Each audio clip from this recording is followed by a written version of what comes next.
We all hit rough patches, don't we? Oh, absolutely. Moments where life throws a curveball, maybe something unexpected, something difficult that just feels like it's sending us spiraling. Yeah, like a real gut punch. Maybe it's, a setback at work that just derails months of effort, or a personal struggle in a relationship, maybe. Or even just the day-to-day grind, right? That low-level stress that just wears you down. Exactly. It leaves you feeling totally depleted. We get knocked down. And in those moments, it can feel, profoundly overwhelming. Like that fall is the whole story. Right. But what if falling down isn't the end? What if the real power, the thing that truly determines our path forward, lies not in avoiding the fall, but in how we find our footing and, get back up? That fundamental human capacity, the ability to get back up, navigate the turbulence, and find stability again, that's exactly what we're digging into today. Okay. It's the essence of emotional resilience. It's that incredible internal strength, that psychological fortitude that allows people not just to survive hardship when it inevitably pops up. Because it always does, doesn't it? It always does. But to actively engage with it, learn from it, and bounce back often. Well, often emerging even stronger than before. Right. And that's the core of our exploration today. Right. This deep dive is all about unpacking that whole concept and, maybe more importantly, exploring how we can actually cultivate it in ourselves. Yeah, the practical side. Exactly. We've gathered a stack of material here. We've got practical guides with concrete strategies for coping with stress, in-depth research papers looking into the psychological factors and the mechanisms that build strength. The nerdy stuff. And insightful articles exploring specific skills that contribute, like self-compassion, which keeps coming up. Our mission with all this material is really to act as your guides. We're sorting through this wealth of information for you, the listener. Do the heavy lifting. Doing the heavy lifting. To pull out the most important nuggets of knowledge and practical insights, we want to give you a clear, actionable understanding of what emotional resilience really is, and shine a light on why it's not just important, but actually crucial in navigating today's world, which is, let's face it, increasingly complex and often pretty stressful. Definitely. And most importantly, provide you with research-backed techniques and actionable steps you can integrate into your own life to strengthen your own capacity for resilience, drawing right from this material we have. Think of this as your shortcut, right? Yeah. Your shortcut to being well-informed on a topic that genuinely impacts daily life. We're pulling out the key takeaways, the surprising facts, the core principles, the things you can actually do, and packaging them up so they're memorable and easy to grasp. Exactly. So let's start at the beginning then. Lay the foundation. Yeah. What is emotional resilience at its very core, according to these sources we've looked at? Well, the sources give a definition that really cuts right to the chase. It clarifies what it means to navigate those difficult feelings effectively. Emotional resilience is consistently described as the ability to experience strong emotions, and that includes the whole range, intense joy right through to profound sadness, anger, frustration, fear. The whole spectrum. The whole spectrum, without becoming ineffective, paralyzed, or resorting to behaviors that are destructive either to yourself or to others. So it's not about not having intense feelings. No, definitely not. It's about having them, acknowledging they're there, acknowledging their intensity, but, and this is the critical part, not being utterly overwhelmed or controlled by them. Okay, so it's definitely not about being emotionless or trying to suppress things or pretending you don't feel the bad stuff. Because I think that's a really common misconception, isn't it? It's a huge one. People think resilient folks are just toughing it out, or maybe they don't feel things as deeply. Right, like they have some kind of shield. Exactly. But the sources are really clear. Resilience is not about the absence of negative emotions. It's not about cultivating some kind of, stoic indifference or just stuffing down sadness, anger, disappointment, fear. So what is it then? It's actually quite the opposite. The sources emphasize it's about feeling all emotions, positive or negative, openly and authentically. The crucial distinction is how you relate to those feelings once they come up. How you relate to them. Yeah. It's about acknowledging them fully, allowing yourself to feel them, but doing it without attaching layers of judgment or harsh self-criticism. So the difference isn't having the feeling, it's that voice in your head about the feeling. Like, I shouldn't feel this way. Precisely. Instead of thinking, I'm so weak for feeling sad about this, or I'm stupid for getting angry, a resilient perspective based on these sources is more like just observing, okay, I'm feeling sadness right now, or this situation is making me feel angry. Just noticing. Just noticing. You acknowledge the emotion's presence without adding that really debilitating layer of self-condemnation. This non-judgmental acceptance of your internal emotional landscape, both the good and the bad, is presented as absolutely fundamental to building resilience. That shift feels, well, it feels profound. Moving from I am angry to I feel anger. It creates a bit of space, doesn't it? It really does. It gives you breathing room. Okay. So, given that core definition, what kind of characteristics or tendencies do we see in people who are described in these sources as being emotionally resilient? What behaviors or mindsets do they tend to show? Well, the sources highlight several key traits that seem to consistently pop up in resilient individuals. As we just talked about, they tend to be honest and open about their feelings, both to themselves and often to people they trust. Without that judgment piece. Critically, without that inward judgment or self-criticism, they acknowledge the full spectrum of their emotions, positive and negative, again, without attaching judgment to the feeling itself. And that acceptance allows them to, what, bounce back faster? Exactly. Because they aren't getting bogged down in the shame or judgment about their feelings, they have a much stronger tendency to bounce back relatively quickly from challenges, setbacks, disappointments, failures. They don't get totally flattened. They don't get totally flattened or fall apart under the pressure. Now, this doesn't mean they don't experience pain or difficulty. They absolutely do, but their recovery time tends to be shorter. And they avoid getting stuck, maybe dwelling on the past or feeling like a victim. Yes, that's a really crucial distinction, sources point out. Resilient people tend to avoid dwelling excessively on problems, rehashing negative events over and over in their heads. That rumination cycle. That horrible rumination cycle. Or adopting a pervasive victim mindset where they feel helpless, like life just happens to them. Instead, they're more inclined to look for solutions or ways forward. Okay. And significantly, when they do face adversity or intense emotional pain, they tend to navigate it without turning to unhealthy or destructive coping mechanisms. What kind of mechanisms are we talking about there, the unhealthy ones? Well, the sources often contrast healthy coping with things like risky behaviors, substance use, excessive or disordered eating, maybe self-harm. Ways people try to numb out or escape? Exactly. Ways people might try to numb, escape, or even punish themselves for having difficult feelings. Resilient individuals, as described in this material, are less likely to go down those roads. So instead of isolating or turning inwards in a destructive way, they tend to connect. Precisely. A hallmark characteristic mentioned over and over is actively seeking help and support from others.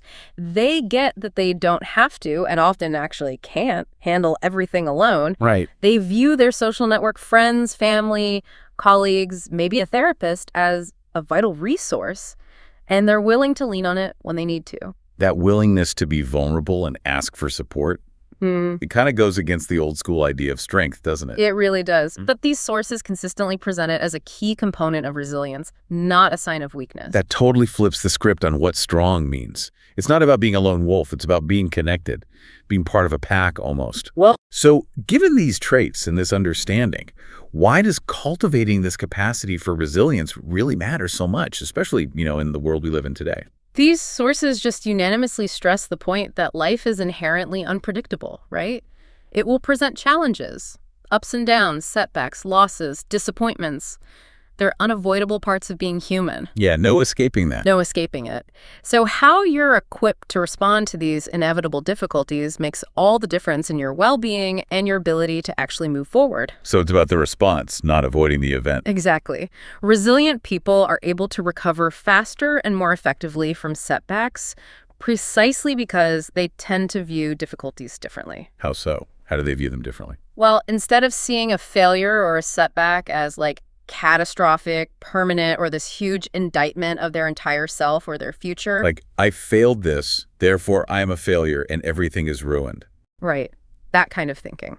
Instead, they tend to view difficulties as more temporary events, specific to a particular situation and sort of external to their core identity. It's more like, okay, that project didn't work out, not I'm useless. Precisely. Or, this is a difficult relationship challenge I'm facing right now.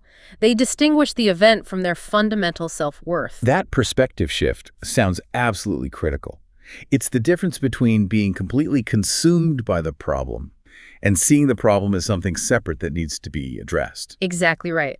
And that kind of perspective, which importantly can be cultivated, fosters hope. It allows for problem solving, for learning, and ultimately for forward movement. Instead of getting stuck. Instead of getting stuck ruminating or feeling sorry for yourself or just feeling paralyzed by negativity, they can analyze the situation, figure out what lessons were learned, and then pivot.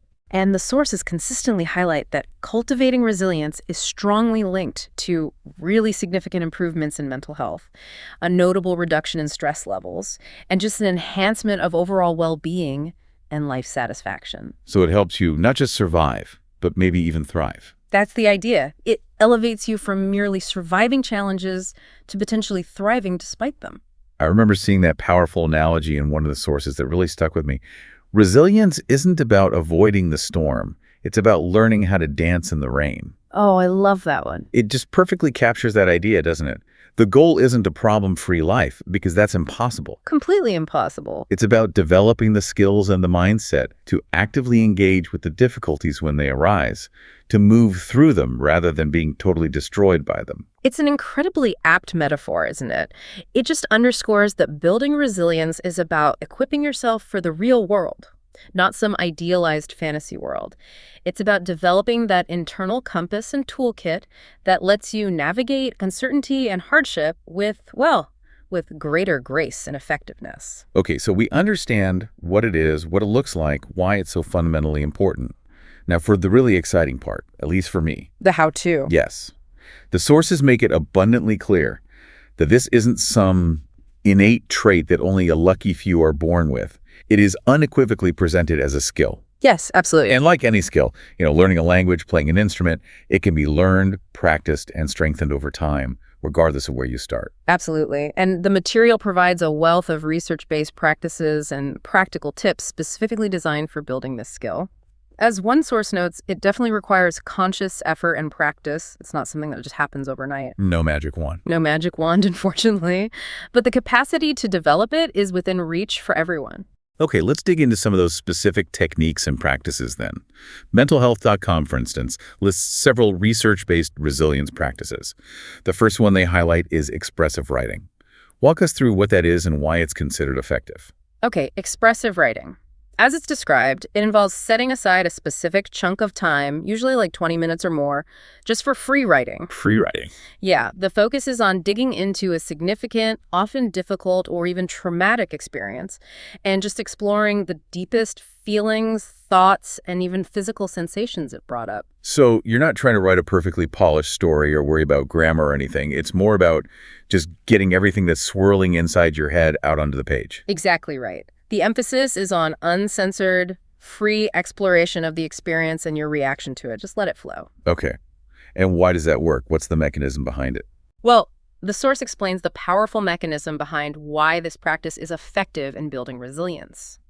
When something bad or painful happens, our minds have this tendency to get stuck in a loop, right? Mm-hmm. Repeatedly replaying the event, rehashing the associated pain. This is what some sources call rumination, or getting stuck on that spinning wheel of thoughts. Yeah, I know that wheel.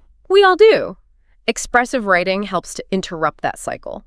By actually externalizing those thoughts and feelings onto the page, it allows you to process the experience in a more contained way. You can gain perspective and effectively move forward instead of being trapped in that endless mental replay. That makes so much intuitive sense. Getting it out of your head allows your brain to stop dwelling on it quite so much internally. Yeah. Okay, another practice mentioned is finding silver linings. Ah, yes, finding silver linings. This practice is about consciously training your mind to look for the positive aspects or the upsides that might emerge, even from a negative event or situation. So actively looking for the good. Actively listing the beneficial outcomes or the lessons learned. The source gives a really relatable example, like an argument with your spouse. While it's undoubtedly painful and stressful in the moment, Definitely. it might actually reveal hidden issues or unvoiced concerns in the relationship that, once they're brought to light, can now be addressed and worked through. potentially leading to a stronger connection in the long run. So the silver lining isn't the argument itself, No, heaven forbid. but the opportunity for growth or deeper understanding it created. Precisely. It's a deliberate shift in focus from purely the loss or pain to the potential for growth or gain. Okay. How does that connect to overcoming fears? That's the next practice listed. Overcoming fears using principles drawn from approaches like exposure therapy is another research-backed method for building resilience. Exposure therapy. Sounds intense. It can be, but the source describes it as a gradual process. It involves slowly and repeatedly exposing yourself in manageable small doses to the situation or the thing that triggers your fear. Okay, small steps. Very small steps. The objective isn't necessarily to make the fear completely disappear. That might not always be possible or even necessary. The goal is more to change your brain's automatic, fearful associations with that situation. Retraining your brain's reaction. Exactly. By confronting the fear in a controlled, systematic way, you strengthen your capacity to tolerate the distress, you build confidence in your ability to handle the feared situation, and you reduce its power to paralyze you. Okay, so it's a process of slowly building up your tolerance and confidence, not just flipping a switch and the fear is gone. Definitely not flipping a switch. It takes time and repetition. Then there's self-compassion, which we touched on earlier, and it's listed here again as a research-based practice you can cultivate. Yes, self-compassion is strongly emphasized across multiple sources as just a critical skill for building resilience. It's framed here not just as a nice idea, but as a tangible practice you can actively develop. Fundamentally, it involves relating to yourself and your experiences, particularly difficult emotions and failures, with the same warmth, kindness, and understanding you'd naturally offer to a good friend who is suffering. Treating yourself like a friend. Exactly. The source links cultivating self-compassion directly to reduced levels of depression and anxiety, and importantly, to significantly strengthen resilience. Part of practicing it involves using mindfulness to acknowledge painful feelings without judgment and gain perspective. Not getting swept away. Right.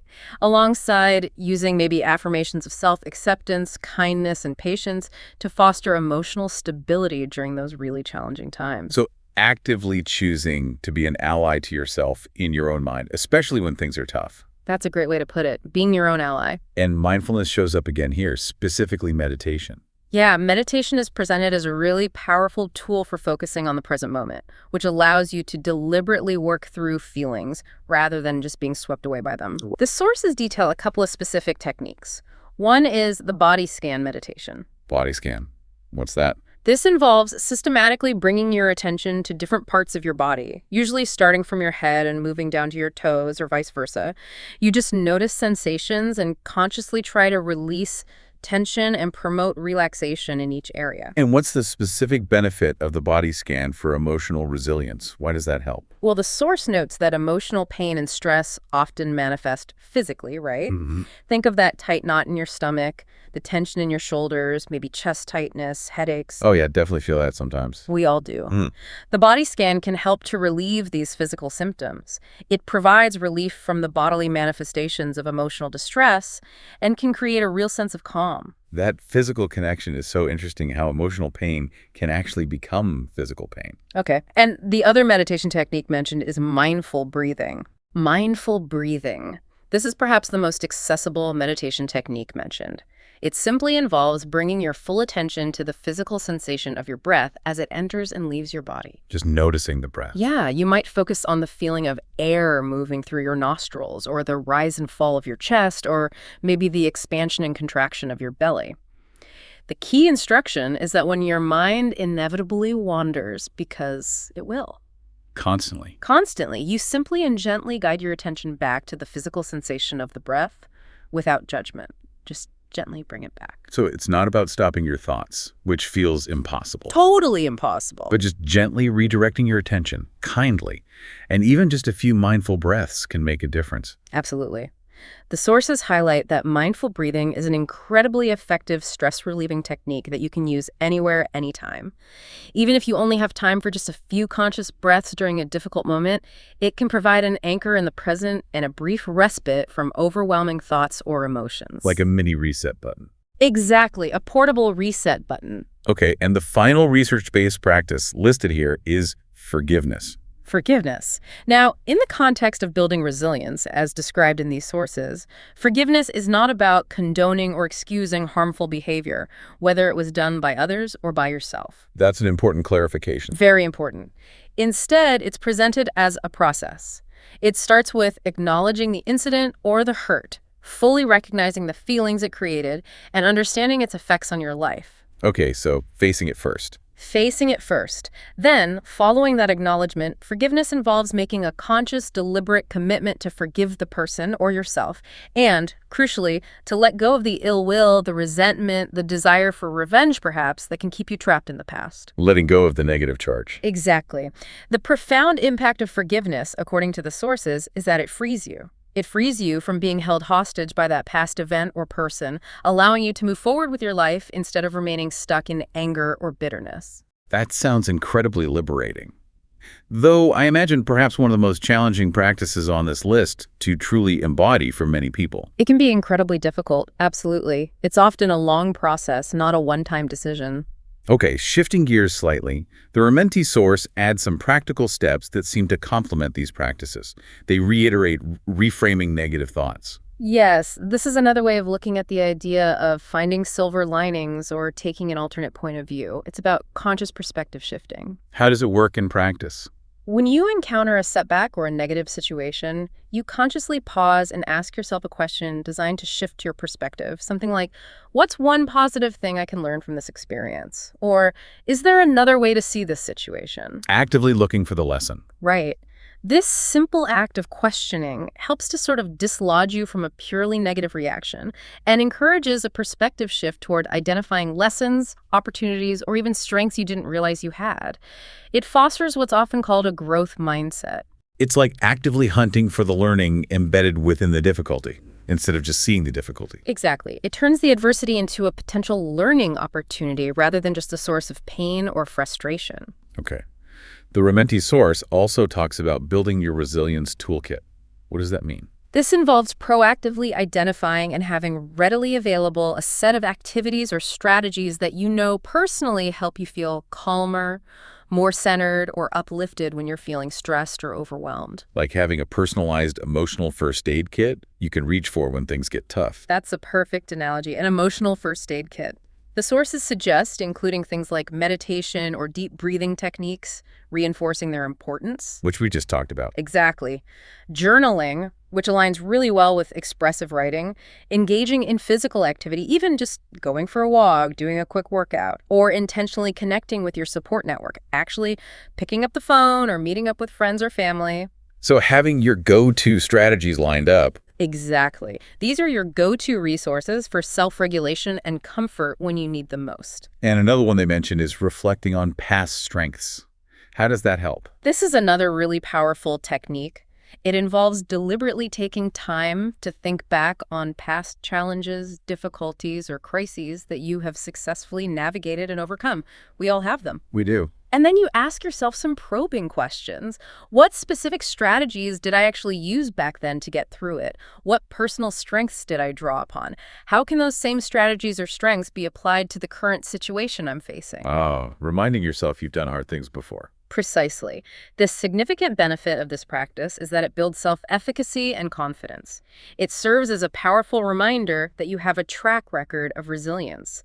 You've faced tough times before and found ways to cope and move forward, which empowers you to believe you can do so again. It shifts the focus from feeling helpless in the current moment to remembering your own internal capabilities and your history of overcoming obstacles. That's really useful. It really is. It taps into your own evidence base. Mentalhealth.com also offers some quick, actionable tips for becoming more resilient. These seem more like mindset shifts. The first one is simply, be an optimist. Yeah, and this isn't about, wearing rose-tinted glasses all the time or denying reality. Not Pollyanna-ish. Not Pollyanna-ish, but about consciously cultivating a more hopeful perspective. Try to see the glass as half full rather than half empty, as the saying goes. When faced with an uncertain future or a challenging situation, the source suggests actively visualizing positive outcomes and focusing on the potential good that could arise, even if things are going sideways in the moment. So balancing the negative possibilities with hopeful ones. Exactly. It's a deliberate effort to balance those negative predictions with hopeful possibilities. And related to that is taking an alternate point of view. Yes, this involves training yourself to identify positive aspects, even within situations that seem mostly negative. The source provides a simple, relatable example. Maybe a child struggles academically, isn't a natural scholar, which could be a source of stress or disappointment. Right. However, if that same child is, say, a talented athlete, taking an alternate point of view means focusing on and supporting the talents they do have, celebrating their achievements in sports, rather than solely dwelling on the academic challenges. It's about recognizing value and strength in different areas, even when one area is difficult.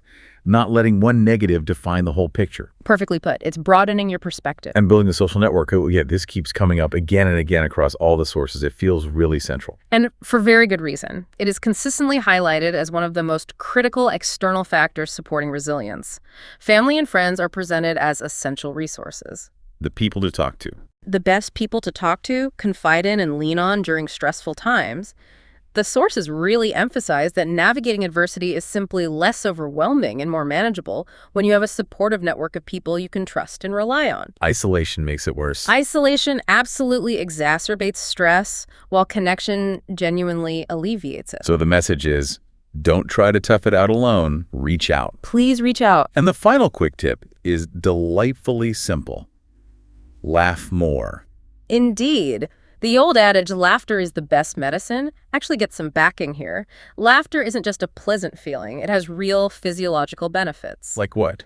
It apparently boosts the immune system and decreases stress hormones like cortisol. So the simple tip is to actively seek out opportunities for laughter-watch comedies, read funny books, spend time with people who make you genuinely laugh. Find your funny. Find your funny. It provides a genuine physical and emotional release and can serve as a really powerful reset button during stressful times. Okay, so we've covered the definition, the characteristics, why it matters, and a whole toolkit of practices and tips, from expressive writing to just laughing more. Now, let's maybe take a slightly deeper dive into some of the underlying research and concepts mentioned in the sources, specifically looking more closely at social support, different coping styles, and self-compassion, drawing from those Frontiers and ADHR research papers. Sounds good. Building on that repeated emphasis on social networks, the Frontiers research provides some solid empirical evidence for the power of social support as a crucial external resource for psychological resilience. So, data to back it up. Data to back it up. The study they reference, which focused on young people, found that perceived social support, so how much support they felt, they had a significant positive effect on their psychological resilience. Students who felt they had more support reported higher levels of resilience and were better able to adapt to challenging new environments, like starting university. So just the feeling of being supported is directly linked to being more resilient. But why? Why is that connection so strong, according to the research? What is it about social support that actually fosters resilience? Well, the research suggests that social support acts as a kind of buffer against stress. It helps individuals handle stressful environments and specific difficult incidents more effectively. Like a cushion? Exactly, like a cushion or a shock absorber. It can actively alleviate the detrimental impacts of stress and significantly promote resilient responses. Think of it as a protective shield against the negative influences of stressors. Okay. The study even measured different aspects of social support to understand its components better. There's subjective support, that's the emotional experience, the satisfaction you get from your relationship. How supported you feel? Right. Then there's objective support, the actual material assistance or concrete relationships that are available to you. Like, do you have someone you could call for a ride? Practical help. Practical help. And then there's utilization, your tendency to actually use the support that's available, like actively seeking help when you need it.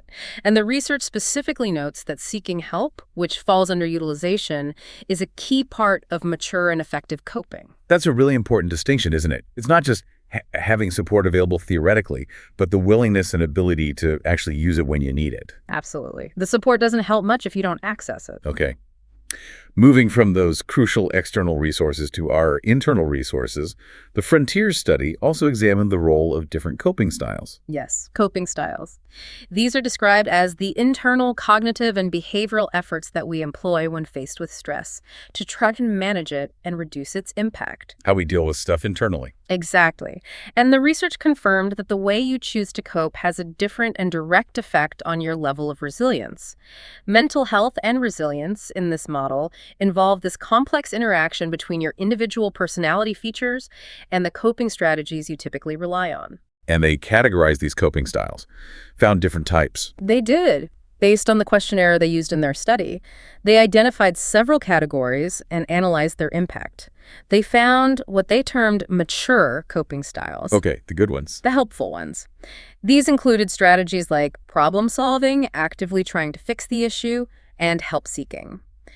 Notice help seeking appears again as a positive, mature coping style. Right, reinforcing that point. Exactly. These mature styles were found to have a significantly positive effect on both perceived social support and resilience. They actively promote higher resilience and better adaptation. Okay, so actively trying to solve the problem and reaching out for help are key positive strategies. Makes sense. What about the less effective styles, the ones that hinder resilience? Well, the study identified immature coping styles. These included things like avoidance, trying to ignore or escape the problem altogether. Sticking your head in the sand. Pretty much. Fantasizing, retreating into imagination is a primary way to deal with stress rather than facing reality. And self-blame, unfairly blaming yourself for things that happen, often excessively. Beating yourself up. Exactly. These immature styles were found to have a significantly negative impact on both social support and resilience.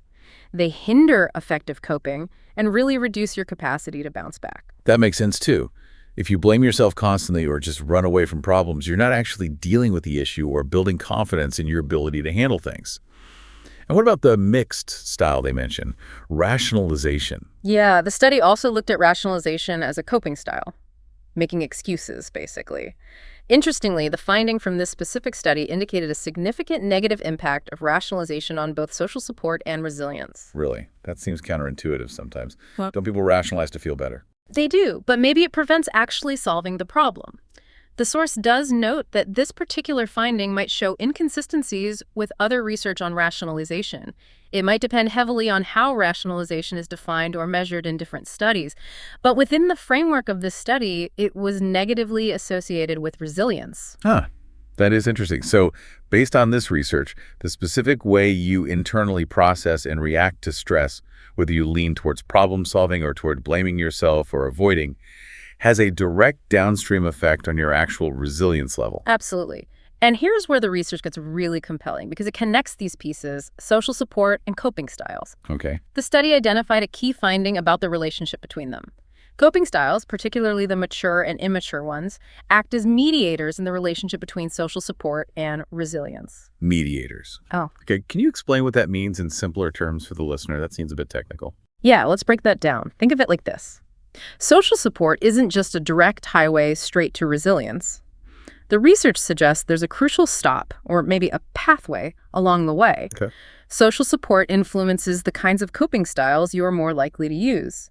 Having strong social support seems to make you more inclined to adopt those mature strategies, problem-focused, help-seeking. It encourages the good stuff. Exactly. Conversely, a lack of social support might make you more vulnerable to relying on those immature styles like self-blame or avoidance. And those coping styles, the mature or immature ones you choose, are the primary pathway, the mechanism through which social support ultimately builds or hinders your resilience. Wow. Okay, so it was like a chain reaction. It's exactly like a chain reaction. Yeah. Social support influences the coping style you tend to use, and that coping style then directly impacts your level of resilience. Social support helps you develop and use better internal coping skills. Wow. So social support is incredibly powerful, not just because it feels good or provides practical help, but because it actually helps you develop and utilize better internal resources for navigating stress. That's a really profound connection. It really highlights how interconnected our internal and external worlds are when it comes to resilience. Okay, let's circle back now to self-compassion, because the ADHR source goes into even more depth on this specific topic, which feels really important given everything we've discussed. It does. The ADHR source provides a more detailed breakdown of self-compassion, defining it by its 3 distinct but interconnected components, drawing heavily on the work of leading researchers in the field like Kristen Neff. Okay, what are the 3 components? First, there is self-kindness. As we touched on earlier, this involves actively treating yourself with warmth, understanding, and patience, particularly during times of suffering, failure, or perceived inadequacy. When you mess up or feel bad. Exactly. Rather than resorting to harsh self-criticism or judgment, it's about deliberately cultivating a gentle and supportive inner dialogue, basically talking to yourself like you would talk to a close friend who is struggling. Being your own most supportive ally when things get tough, not your own worst critic. Precisely. Stop being your own worst critic. The second component is common humanity. Common humanity. This is about recognizing that suffering, experiencing setbacks, making mistakes, feeling inadequate, these are not unique flaws that isolate you. They are universally shared aspects of the human condition. Everyone goes through this stuff. Everyone goes through this stuff. Instead of feeling like something's wrong with me because I'm struggling, this component encourages you to see your difficulties as part of the broader, imperfect, shared experience of being human. It connects you to others through shared struggle rather than separating you in shame. Realizing you're not alone in feeling pain or failing sometimes, that feels like it would reduce shame. It absolutely does. Understanding that imperfection and difficulty are part of everyone's life story is incredibly powerful. And the third component is mindfulness. Mindfulness, again, it's everywhere. It really is foundational. In the context of self-compassion, mindfulness involves being present with your difficult thoughts, feelings, and physical sensations without judgment or resistance. Okay. It's about observing your pain, fear, or sadness with clarity and perspective, rather than either suppressing it and trying to push it away, or conversely, becoming completely consumed by it and over-identifying with the pain like I am sadness. Finding that middle ground. Exactly. Finding that middle ground of balanced awareness, acknowledging the pain is there, but not letting it become your entire reality. So it's about seeing the difficult emotion clearly, like observing a cloud passing in the sky, rather than being completely swallowed up by the storm cloud. That's a beautiful way to put it. Observing the cloud, not becoming the cloud. And the ADHR source strongly reinforces the idea that self-compassion is very much a learnable competence, right? Not fixed. Absolutely. It hammers home that point. It's not a fixed personality trait. It's a skill that can be intentionally developed and strengthened through specific training and consistent practice, like building a muscle. Okay. And they also reiterate and expand on the benefits. They do. They recap the numerous benefits linked to cultivating self-compassion. It shows strong correlations with increased resilience, obviously, but also improved ability to regulate emotions in a healthy way, lower rates of depression and anxiety. Wow. Increased empathy and compassion towards others, a greater tendency to choose positive and mature coping strategies, linking back to the Frontiers research. So is that connection again? Right. Enhanced emotional intelligence, and even engagement in healthier behaviors like maintaining a good diet, getting enough exercise, and prioritizing sleep. It seems to have really wide-ranging positive effects. That connection to choosing positive coping strategies is fascinating. It really does sound like self-compassion might be one of the key internal factors that encourages those mature coping styles we talked about. Yeah. Less self-blame, maybe more problem-solving because you're not beating yourself up. It absolutely seems to facilitate that shift. And the ADHR source offers a really compelling insight into the potential neurobiological mechanism behind this, referencing something called the tripartite effect regulation model. Okay. Sounds complex, but break it down for us. Let's simplify it. Basically, our brains have evolved different systems to help us navigate the world. There's a threat drive system. This gets activated by danger, competition, stress. It leads to feelings like anxiety, anger, or that intense striving, gotta get it done feeling. The stress system. The stress system, essentially. But critically, we also have a soothing system. This gets activated by feelings of safety, warmth, care, and connection. It promotes calm, contentment, and peace. The calm down system. The calm down system. And self-compassion, according to this model and the source, has the powerful effect of actively activating the soothing system. So it's not just a psychological shift in thinking. It's triggering a physical response in the brain that promotes calm. Precisely. By intentionally practicing self-kindness, common humanity, and mindfulness toward yourself when you're suffering, you actually engage the neural pathways associated with that soothing system. That's amazing. It is.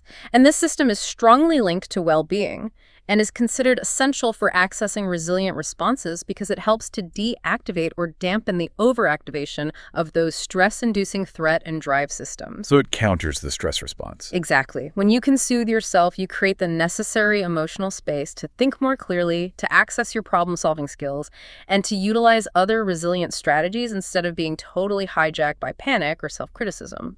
That mechanism is incredibly powerful.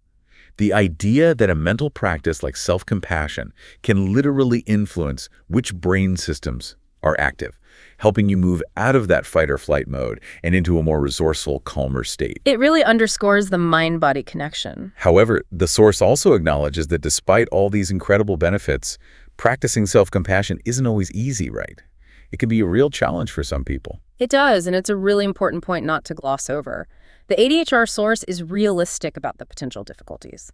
For individuals who have deeply ingrained patterns of harsh self-criticism, That inner critic is loud. very loud, or maybe significant feelings of guilt or shame, or perhaps are struggling with existing mental health issues like severe depression or anxiety, the idea or practice of being kind and understanding towards themselves can actually feel profoundly threatening or just Alien. weird. Like it doesn't fit.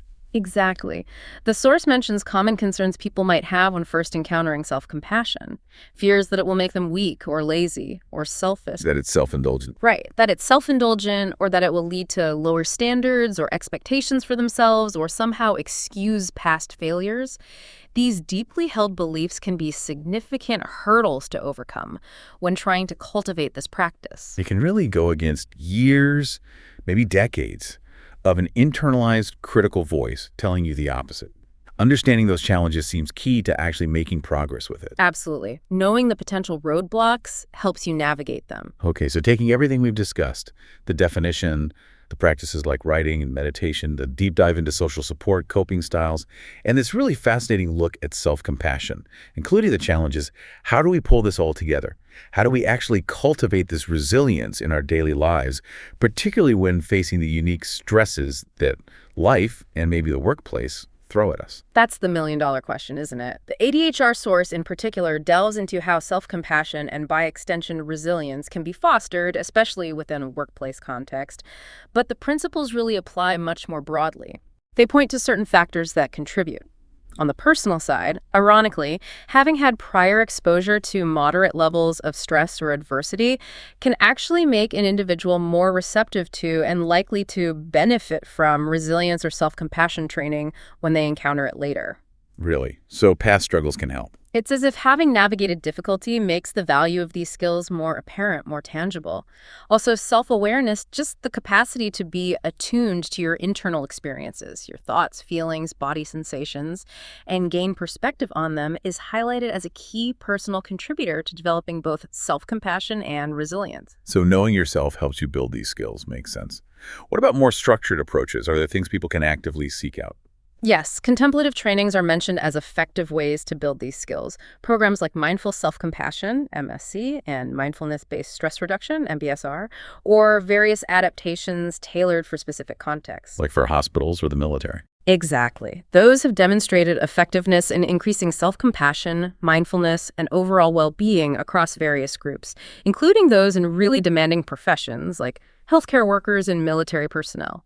These programs teach specific practices like non-judgmental awareness, mindful meditation, and self-kindness exercises. So taking a formal course or even using guided meditations or exercises from reputable apps could be part of this process. Absolutely. They provide structure and guidance. And the source also talks about the role of leadership and even listening styles, particularly in the workplace. How does that fit in?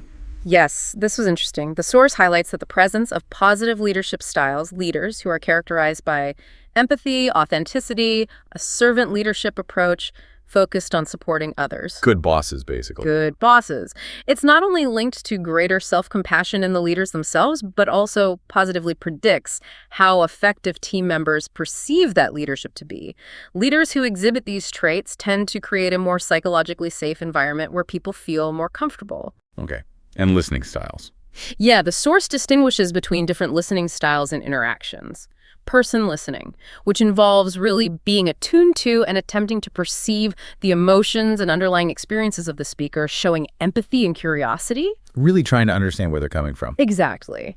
That style is strongly linked to more self-compassion in the listener themselves. In contrast, action listening, which is primarily focused on identifying inconsistencies, critiquing, or formulating a response based purely on the factual content, while kind of disregarding the emotional cues. Just listening for the facts or the flaws. Right.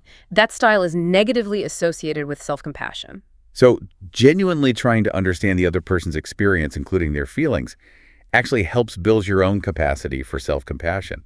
That's a fascinating connection. It sounds like developing empathy for others reinforces empathy for yourself. That seems to be part of the suggested mechanism, yes. It's like practicing compassion outwardly strengthens the muscle for practicing it inwardly, too. It's all interconnected. Okay, so pulling all of these incredible insights together, what are the really actionable recommendations from these sources for cultivating resilience, both in our personal lives and maybe within a workplace setting? Let's get practical. Right. Let's summarize the practical steps based on everything we've covered. It really boils down to conscious effort in integrating these ideas into daily habits. Okay, lay it out for us. Oh. What can people actually do? Okay, individually, first and foremost, prioritize incorporating those research-backed practices we discussed earlier. Try expressive writing to process difficult events when they happen. Make a conscious effort to look for silver linings or lessons learned, even from setbacks. Reframe the negative. Exactly. If you have fears holding you back, explore those gradual exposure techniques to build tolerance and confidence. Make practicing self-compassion a daily intention. Talk to yourself kindly. Recognize common humanity in your struggles. Be mindfully present with difficult feelings without judgment. Be your own friend. Be your own friend. Integrate meditation, even just short bursts of mindful breathing or quick body scans, into your routine to manage stress and build awareness. And consider practicing forgiveness for others or yourself to release the past's hold and move forward. That's a solid list of internal practices. Yeah. And what about leveraging those external resources we talk so much about? Absolutely crucial. Actively build and nurture your social network. Don't wait until you're in crisis. Make a conscious effort to talk openly with trusted friends and family when you are feeling stressed or overwhelmed. Remember, seeking help is a sign of strength and a mature coping style. Don't isolate yourself. Reach out. Reach out. And speaking of coping styles, consciously monitor your typical reactions to stress. Try to notice what's my go-to and make an effort to adopt more mature ones. Focus on problem-solving the things you actually can control and actively seek help when needed, while at the same time trying to minimize reliance on those immature styles like self-blame, avoidance, or excessive fantasizing. Become aware of your patterns and choose differently. Exactly. Awareness first, then choice. And those quick tips, how do they fit in? Yeah, integrate those simple but effective tips too. Make an effort to cultivate optimism, visualize positive possibilities alongside the worries. Practice taking alternate points of view to find positive aspects even in negative situations. Intentionally seek out opportunities for laughter, watch a funny show, spend time with humorous friends, find joy. Don't forget to laugh. Don't forget to laugh, and remember those simple confidence boosters mentioned. Things like paying attention to grooming, maintaining good posture, making eye contact, speaking clearly, being prepared for things, and maybe even regularly reminding yourself of your accomplishments and things you are genuinely grateful for. These small actions can really shift your internal state. So it's really a combination of internal mindset shifts, conscious practices you engage in, and actively leveraging external support. How does this translate specifically into a workplace context, drawing on those ADHR source recommendations for work? For individuals navigating the workplace, the ADHR source suggests several applications. Consider seeking out or participating in those contemplative trainings like MBSR or MSC if your organization offers them. If not, explore these practices independently. There are tons of resources available online or through apps. Be proactive. Be proactive. Make a conscious effort to practice mindful listening in your interactions with colleagues and leaders. Focus on truly hearing and understanding the other person, including their emotional state, rather than just listening to critique or plan your rebuttal. Listen to understand, not just to reply. Exactly. And if you happen to be in a leadership role, the recommendations are even more specific. Model self-compassion and a healthy level of vulnerability yourself. Showing self-kindness isn't a weakness. It's a healthy way to manage the inevitable stresses of leadership. Lead by example. Lead by example. Work to create a team or organizational culture where self-compassion is accepted, maybe even encouraged, as a source of healthy strength and well-being, not something to hide. The source suggests leaders might benefit from exploring their own typical patterns, triggers, and values, perhaps with the support of a coach or psychologist, to enhance their own self-awareness, communication, and leadership effectiveness. And building a community of support with fellow leaders or peers is also advised. Leadership can be lonely. Yeah, creating that support network at work too. And what about for organizations as a whole? What can they do? Well, the ADHR source recommends that organizations consider implementing training programs focused on self-compassion, positive leadership styles, and mindful listening for employees at all levels. Crucially, they can also work to create and foster organizational environments that actively support mental well-being, perhaps by providing resources, promoting genuine work-life balance, creating psychologically safe spaces, and maybe even allowing time for employees to engage in well-being practices without stigma.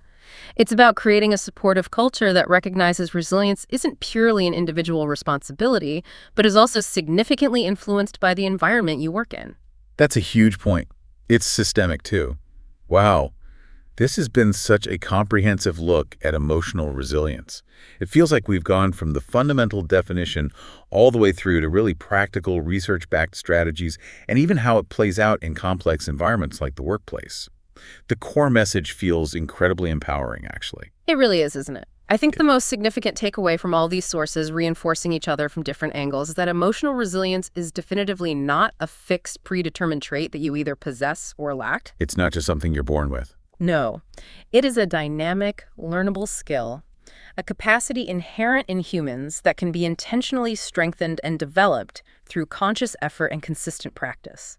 It's built step by step through embracing practices like self-compassion, actively seeking and utilizing social support, making deliberate choices about adopting mature coping styles when stress hits, and cultivating helpful perspectives like optimism and the ability to reframe challenges. And as you highlighted throughout, these aren't just abstract, nice, feel-good concepts. They are practices and factors that are supported by solid empirical research, demonstrated to help individuals navigate life's inevitable difficulties with greater effectiveness, less suffering, and a stronger ability to recover and learn. Exactly. Cultivating resilience is really presented as a fundamental path towards protecting your mental health, significantly reducing your experience of stress, and, as the sources suggest, living a more connected, meaningful, and fulfilling life, both personally and professionally. Ultimately, it's about equipping yourself with the internal and external resources needed to face challenges head-on, to fully feel the emotions that come with them, the pain, the fear, the frustration, but crucially, to process those feelings and still find a way forward, to learn, adapt, and continue growing through it all. A journey of strength found not in avoiding the storm, but truly in learning how to dance in the rain.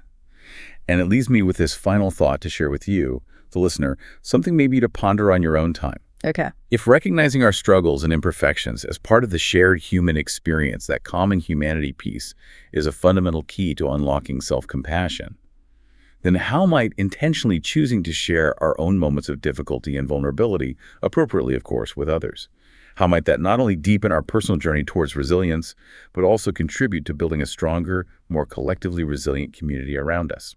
Something to think about as you reflect on today's deep dive.